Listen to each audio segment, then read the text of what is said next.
Bonjour à toutes et tous. Je suis Sophie Occo, je suis déléguée territoriale au sein de l'OPCO-EP. Donc déjà, je vous propose de vous parler un petit peu juste rapidement de qui est l'OPCO-EP et pourquoi nous avons été repérés pour pouvoir échanger par le Conseil régional sur les métiers transversaux dans l'artisanat et qu'est-ce que nous proposons en la matière. Donc l'OPCO-EP, c'est un opérateur de compétences, OPCO, opérateur de compétences, EP pour les entreprises de proximité. Donc, on est une structure, on est 11 en France et nous gérons, nous accompagnons les entreprises en matière d'emploi et de formation, aussi bien pour la formation de leurs salariés que ce soit des recrutements et la formation de ces personnes-là, que sur des recrutements de type contrat de professionnalisation, contrat d'apprentissage. On gère un peu plus de 40 000 entreprises sur la région du Grand Est, et principalement sur 54 branches, dont toutes les branches des métiers de dont une grande partie des métiers de l'artisanat, les métiers de bouche comme les bouchers, les charcutiers, les fleuristes, aussi bien aussi tout ce qui est métier de service, donc les pharmaciens, les avocats, les agences immobilières, que les services à la personne. Voilà.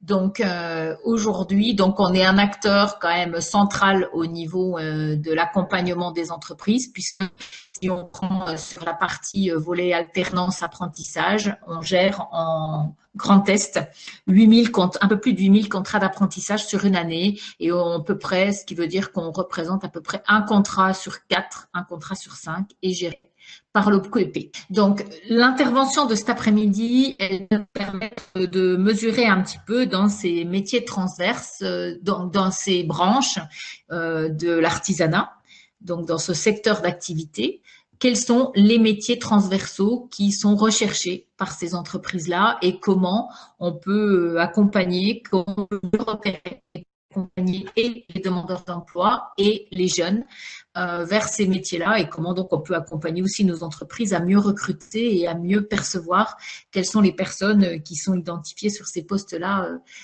dans les recherches d'emploi.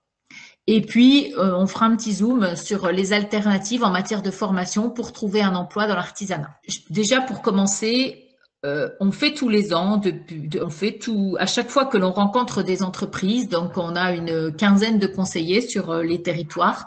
À chaque fois que l'on rencontre une entreprise, que ce soit au téléphone ou de visu, on réalise un questionnaire avec elle et ça nous a permis, on essaie de repérer ses besoins d'emploi dans les mois à venir, dans les semaines à venir, puisque en fait, ça peut être des besoins urgents ou des besoins qu'elle perçoit à 3 mois. Sur une enquête réalisée auprès d'entreprises des secteurs de la boucherie, de la boulangerie, de la charcuterie, de la chocolaterie, les fleuristes, l'esthétique et la coiffure, donc j'ai essayé là de vous laisser tout ce qui était du domaine plutôt repéré dans l'artisanat. Sur 400 besoins repérés, quels sont les métiers qui étaient transverses, donc 400 besoins en emploi sur ces entreprises qui ont été sollicitées, 18 besoins ont été repérés sur des métiers transverses que je vous partage là. Donc aussi bien dans des domaines de comptabilité, alors c'est pas là où on en avait le plus, on a quand même ce que moi j'ai mis sous un pôle plutôt en orange, tout ce qui était dans le domaine du secrétariat et de l'assistanat. Parce qu'après, il y a de l'assistanat de direction, de l'assistanat RH, de l'assistanat accueil ou du secrétariat, réception clientèle. Mais en tout cas, des postes qui sont plutôt tournés où on a au moins 70 à 80% de compétences nécessaires qui sont tournées vers les plutôt métiers transverses.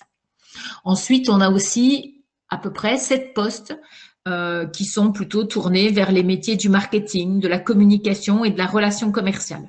Donc où là, il y a une recherche de mieux cibler, de mieux percevoir aujourd'hui quels sont les clients, comment je les fidélise, comment je travaille autrement autour de mes métiers, comment je me fais mieux connaître. Il faut aussi se dire que la période avec le Covid a permis à ces TPE et à ces entreprises de l'artisanat, alors le jargon TPE, très petite entreprise.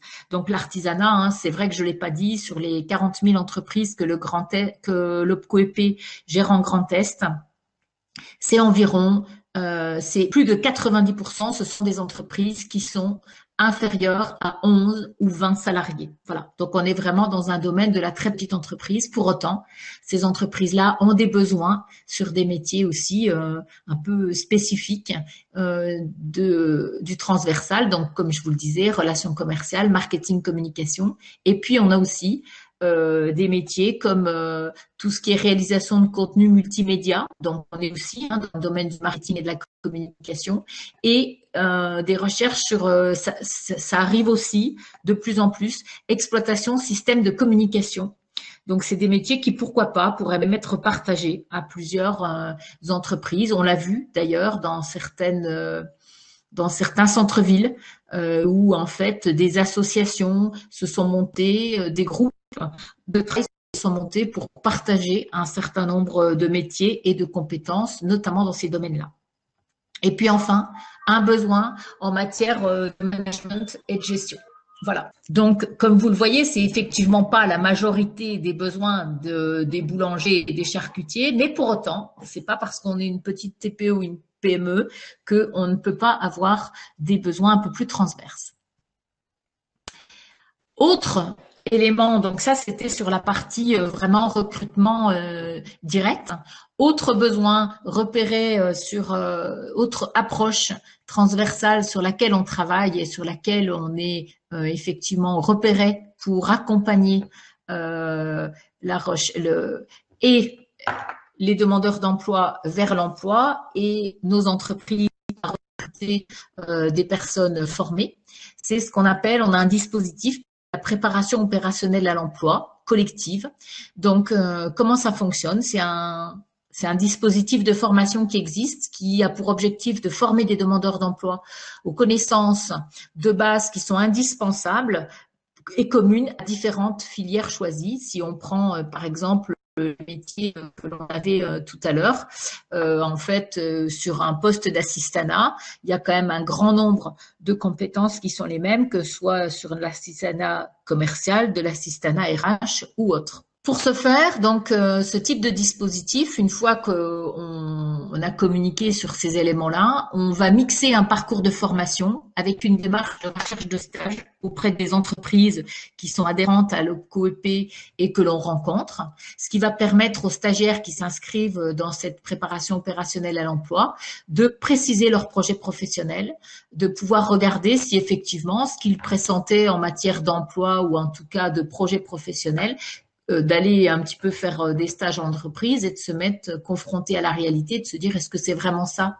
ce pourquoi je suis fait, ou est-ce que je me suis fausse bonne idée et je vais poursuivre mes recherches mais dans un autre dans une autre filière. Si le projet est plutôt bien réfléchi ou en tout cas se confirme au fur et à mesure des stages, il y a la possibilité, pourquoi pas, de rechercher des formations complémentaires à mettre en œuvre à l'issue, par la voie de l'alternance, pourquoi pas, apprentissage ou professionnalisation, ce qui permet ensuite d'intégrer une formation certifiante dans un métier et puis de pouvoir poursuivre sa formation et en tout cas son projet d'apprentissage avec l'entreprise dans laquelle on a quelquefois pu faire déjà son stage.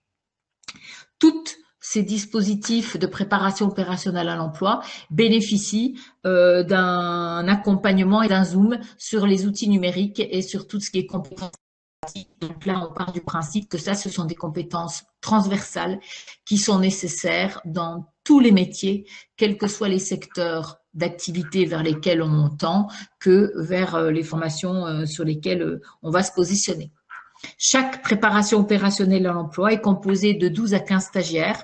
La formation est organisée sur 3-4 mois, stage compris. Voilà, donc la formation est bien sûr prise en charge 100% par le EP. Et le salaire de stagiaire est pris en charge par Pôle emploi puisque c'est un accompagnement et un travail que l'on mène avec Pôle emploi. Juste pour vous donner une idée de ce que l'on fait auprès des entreprises que vous avez vues tout à l'heure, du domaine de l'artisanat, on va travailler sur des compétences transversales, des préparation opérationnelle à l'emploi qui nous permettent d'aller vers des emplois transverses. On a aujourd'hui des formations qui sont dispensées, ce sont des formations assistantes de gestion. Donc là, en accompagnement d'un dirigeant dans une petite entreprise, avec une option référent économie circulaire. Donc ça, c'est quelque chose qui fonctionne plutôt bien, qui est aujourd'hui recherché dans beaucoup d'entreprises, y compris des petites entreprises. C'est de se dire aujourd'hui, on met une option, on va y revenir tout à l'heure, complémentaire, donc économie circulaire, qui permet en fait d'apporter une compétence supplémentaire dans l'entreprise en matière de développement durable, de circuits courts, d'achats groupés, d'achats différents. Donc c'est très recherché. On a aussi des POE collectives qui permettent de découvrir et de confirmer un projet professionnel. On a notamment des formations qui permettent en 300, 400 heures, avec des stages, de se préparer au métier de la boulangerie ou de la boucherie, mais en tout cas d'avoir déjà une première option sans pour autant aller vers de la qualification. La qualification vient après. De la même façon, on met à disposition des formations de type remise à niveau en coiffure et en métier et en barbier. Pareil, très recherché aujourd'hui dans les entreprises que l'on accompagne. Et puis, des formations aussi de type préparation au métier proche sur des secteurs partagés, par exemple tous les métiers du goût ou tous les métiers de la beauté. On a vu qu'on avait l'esthétique, qu'on avait la coiffure. Donc, en fait, l'objectif, encore une fois, c'est de retravailler sur les compétences de base avant de faire une formation complémentaire. Et puis enfin, on a un dispositif qui permet d'accompagner là où on est vraiment essentiellement sur des compétences transversales, toujours à travers la préparation opérationnelle à l'emploi, où on travaille essentiellement sur toutes les compétences nécessaires pour trouver un emploi, qui sont toutes les compétences sur la confiance en soi, sur le fait d'être accompagné pour des simulations d'entretien, pour rédiger un CV, pour retravailler sur le travail en équipe, sur tout ce qui est bureautique, sur tout ce qui est numérique, enfin tous les éléments nécessaires pour aujourd'hui pouvoir rebondir et retrouver un travail dans quelle que soit la formation initiale que l'on a et la qualification que l'on a. Juste pour remettre effectivement un petit coup de zoom, c'était l'assistante de direction avec le projet d'économie circulaire. Pourquoi on a mis en place cette formation-là? Puisque effectivement, elle répond vraiment à un besoin des entreprises de l'artisanat. Aujourd'hui, la région Grand Est, le conseil régional, qui m'invite aujourd'hui et que je remercie pour cette possibilité d'intervenir, met bien en avant que les compétences transverses sont clairement soulignées dans l'artisanat, aussi bien par rapport au domaine de la gestion, de l'administration, du développement commercial, des ressources humaines, de l'informatique, des nouvelles technologies, dont les objets connectés, avec un zoom sur les langues, sur le savoir-être, sur le packaging et le design, sur l'éco-réalité, donc tout ce qu'on appelle aujourd'hui économie circulaire, avec la gestion des déchets notamment et les circuits courts.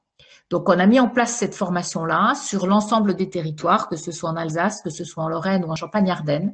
Ça permet de répondre à des besoins de petites entreprises. Ça permet pour les personnes qui suivent cette formation d'avoir une certaine polyvalence quand elles arrivent en entreprise, en TPE et en PME.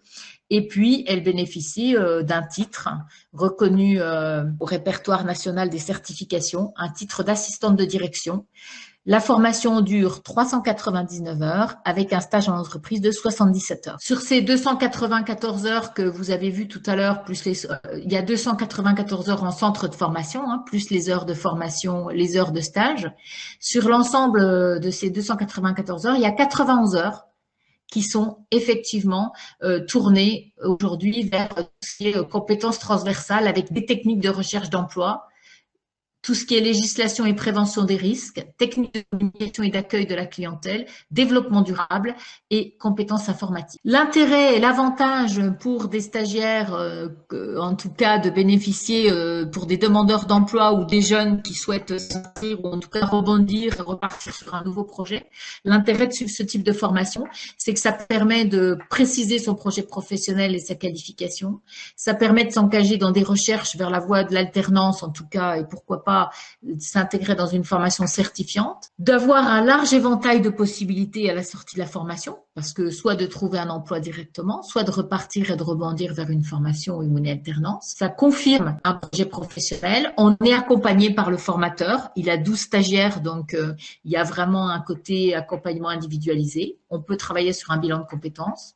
On a des rencontres fréquentes avec les entreprises et plusieurs périodes de stage dans des domaines différents. Donc ça, pareil. Et nous, on va aider à rechercher les stages puisqu'on a repéré les entreprises qui ont besoin. On a des partenaires associés pour un accès à l'emploi qui est facilité, dont Pôle emploi, bien évidemment. On travaille sur la posture professionnelle, c'est ce que je disais tout à l'heure, l'image de soi, le travail en équipe, les codes sociaux dans l'entreprise. On travaille et on met en œuvre des job dating avec le formateur. On a des ateliers de techniques de recherche d'emploi et on informe sur la création d'entreprise. Et à l'issue, la plupart des formations, on met en place, on a en tout cas des certifications, voire des diplômes selon la formation qui a été repérée. Autre juste alternative, et puis je m'arrêterai là, un autre dispositif qui s'appelle la préparation opérationnelle à l'apprentissage. Donc là, on en a très peu, mais en tout cas, c'est un dispositif un petit peu expérimental que le gouvernement souhaite mettre en œuvre et qu'il nous a demandé d'expérimenter sur l'année 2020-2021. On a une préparation opérationnelle à l'emploi, donc qui est ouverte à des jeunes qui souhaitent rebondir vers l'apprentissage, mais qui ont besoin de repasser par une phase de remise en perspective pour reprendre un certain nombre de prérequis avant de repartir vers l'apprentissage. Donc, cette formation-là, elle est ouverte à tous les jeunes qui sont demandeurs d'emploi, qui souhaitent rebondir et retrouver une formation en apprentissage et elle s'accompagne en fait, c'est vraiment en fait tout un zoom où on a des compétences transversales qui sont abordées là, dans un SAS, d'un certain nombre d'heures de formation et puis une découverte de différents métiers avec des stages en entreprise, avec des initiations au métier. On n'est pas sur de la formation pure, ça permet d'aller voir et de rebondir. Et puis enfin, de pouvoir, pourquoi pas, parce que c'est l'objectif, ensuite trouver une entreprise et partir sur un projet d'apprentissage à l'issue. Que l'objectif est bien de travailler sur, comme son nom l'indique, une préparation opérationnelle à l'apprentissage. Donc celle qui a lieu aujourd'hui, elle a lieu à Nancy. Elle prépare au métier de la boulangerie et de la pâtisserie. Elle est en cours de mise en œuvre. On a une quinzaine de jeunes qui sont inscrits et qui apprennent plein de choses. Vous avez en dessous l'ensemble des partenaires avec lesquels on travaille, avec lesquels les jeunes sont suivis. Vous pouvez retrouver l'ensemble des éléments présentés sur notre site internet. Où on a aussi un certain nombre d'autres dispositifs et d'autres sites comme Bouge ton avenir ou le Hub de l'alternance qui vous permet vraiment de remettre en perspective un petit peu tout ce que je viens de vous dire. En tout cas, 2 sites complémentaires, Bouge ton avenir et le Hub de l'alternance qui permet aussi là, vous aurez des témoignages, vous aurez un certain nombre de choses, y compris des propositions d'embauche d'entreprise.